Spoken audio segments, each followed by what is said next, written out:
8-year-old daughter in the care of her demented mother. But while he was having a good time, he suddenly received news that his daughter had been in a car accident. When he rushed to the hospital, he saw his daughter lying there, dying. Jack's heart was broken, and the first thing he did was yell at her. But Lisa was the only witness present, so her statement and clues were crucial. But due to Lisa's dementia, no matter how much the police tried to coax her, Lisa couldn't answer anything. When the son saw this, he kicked his mother out of the room. But Lisa knew she had to do something. The next morning, Lisa disappeared. While Jack was searching for her, the police suddenly called. She was in the police station to make the police catch the murderer. When Jack arrived, the police were handcuffing her. Jack immediately rushed to stop her. When Jack was about to take his mother away, mother suddenly said, "Big R's, 11:55. This is a series of strange words. Listening to the nonsense of the old man in front of him, all the police officers were helpless. Although Lisa is an eyewitness, but with her dementia, no matter what she said, the police wouldn't believe her. After returning to the hospital, Lisa didn't stop. Whenever a nurse came to check the room, Lisa would stare at someone's arse and say out loud that the arse was huge. In order to prevent her from causing any more trouble, Jack had to push her out of the door. On the other hand,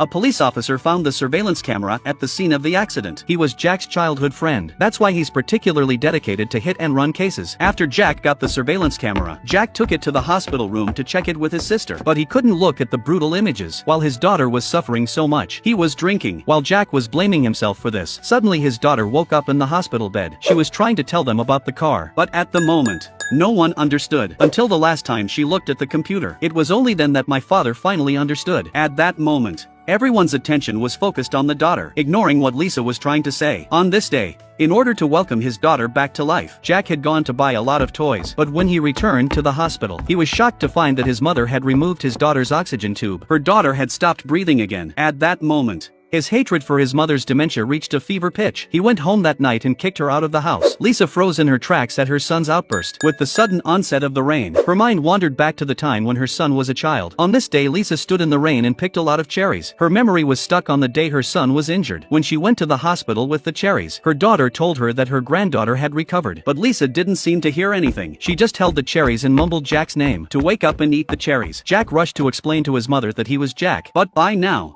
Lisa was getting more and more confused. Even though she had forgotten all her memories, she remembers everything that her son loved. And Jack, at this moment, he couldn't hate his mother anymore. The next day, when she was with her daughter, her mother had another bout of Alzheimer's. She kept shouting at the nurse about someone else's big arse, while Jack was suffering from his mother's frustration. A car advert on a nearby TV caught their attention. It was only then that Jack realized the car advert his mother had been talking about was the model of the car in question. He immediately took out pictures of other cars to show his mother, and Lisa had a special way of answering them all. It was a moment of hope for Jack. With his mother's help, he would be able to find the real murderer.